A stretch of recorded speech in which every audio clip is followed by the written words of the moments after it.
السلام عليكم، نتمنى تكونوا بخير وعلى خير وبصحه جيده ان شاء الله. غادي نشارك معكم واحد البسبوسه اللي تجي في الفران، تجي بحجم عائلي. غنحتاج ليها كاس ديال الزيت، كاس ديال الليمون، كاس ديال السكر سنيده، جوج بيضات يكونوا بحراره المطبخ، كيس من خميره الحلويات، كيس من الفاني، قشور حامضه وقشور ليمونه، وعندي جوج معالق ديال الدقيق الابيض الخاص بالحلويات. هنايا 200 غرام ديال السميده رقيقه، ما يعادل جوج كيس من هاد الكيسان اللي عبرت بهم الزيت والسنيده. غندير جوج كيسان عامرين، الوزن ديالهم 200 غرام. صافي غادي ناخذ المول، غادي ندهنو بالزبده او الزيت ونرش عليه السميده، وغادي ناخذ الاناء اللي غادي نخلطوا فيه السميده ديالنا على هذا الشكل هذا. غادي ناخذ جوج بيضات يكونوا بحراره المطبخ، غادي نديرو وحده بوحده باش نتاكدوا من الجوده ديالهم. هنا جوج بيضات، هاد الكميه ديال جوج بيضات غتعطينا المول اللي هو طويل، المهم كبير بزاف بحجم عائلي، وتتجي مسقيه وتتجي رائعه. البنات جربوها راه غادي تعجبكم. غندير قبيصه ديال الملحه، وغندير كيس من الفاني نسمو بالفاني، وقشور ديال الحامض تعطي واحد المذاق زوين بزاف. غندير كاس ديال السكر سنيده على هذا الشكل هذا. المهم اي كاس عبرتو به السنيده والزيت والحليب غادي تعبروا به السميده. غادي نخلط هاد المكونات كما شفتوا. درت جوج بيضات، كيس من الفاني، قبيصه ديال الملحه، كاس ديال السكر سنيده، وغادي نخلطوا المكونات.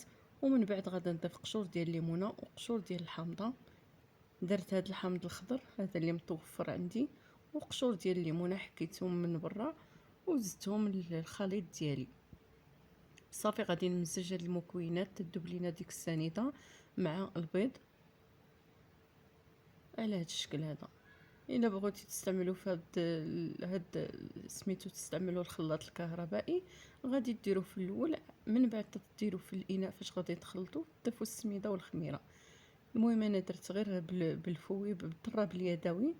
صافي غادي نخلطوا هاد المكونات مزيان. ضفت كاس ديال العصير او عصير ديال الليمون، كاس ديال الزيت. صافي غادي نمزج هاد المكونات، اي مكون ضفناه تنخلطو مزيان مع البيض ديالنا والسكر سنيده، تخلطوا وندمجوا مع المكونات مزيان. هنايا غادي نضيف السميده بالتدريج، غادي نضيف شويه بشويه، نقسمها لدفعات ونبدا نغربل. هنا السميده غادي نغربلوها، ندير نص الكميه، وندير جوج معالق ديال الدقيق الابيض الخاص بالحلويات. ممكن في هذه المرحله تضيفوا معلقه ديال الكوك او جوج معالق ديال الكوك حتى هو تيعطيها واحد المذاق زوين في السميده ديالنا او في الحرشه ديالنا.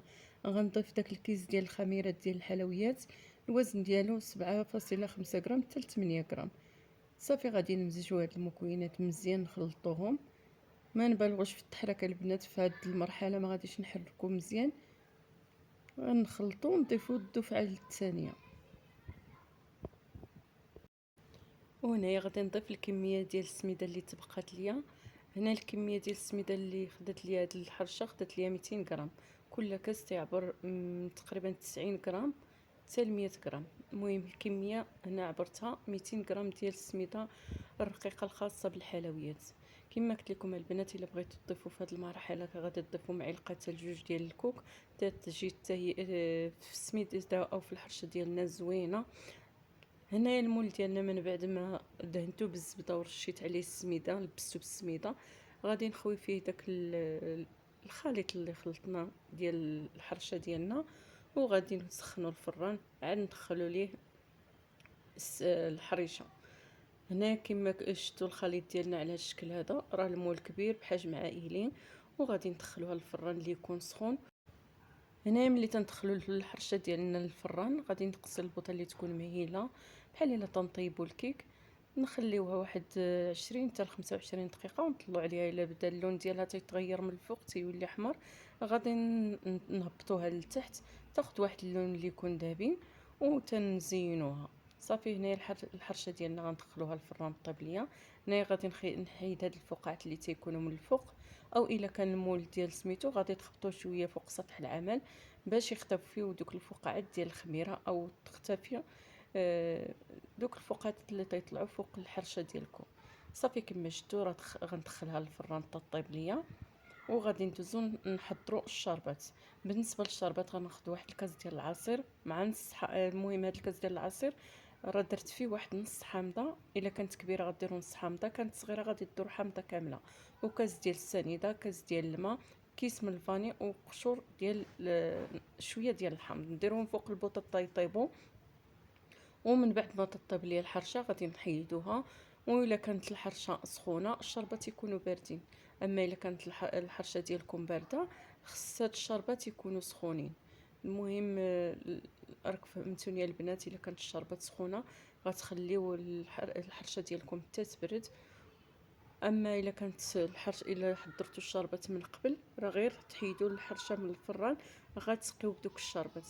كما قلت لكم هاد الشربات فيها كاس ديال الماء، كاس ديال الليمون، فيه نص حامضه، او الا كانت حامضه كبيره غادي ديروا نص، الا كانت صغيره غادي ديروا حامضه كامله.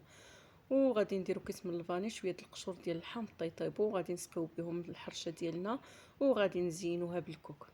هنا سقيتها راه تشرب داك العصير تيعطينا واحد المذاق اللي تيكون زوين. البنات غير جربوها بالليمون والحامض راه تتجي المذاق ديالها رائع، وتتجي شاربه وما تجيش مدقسه او ما تجيش غليظه او منفوخه.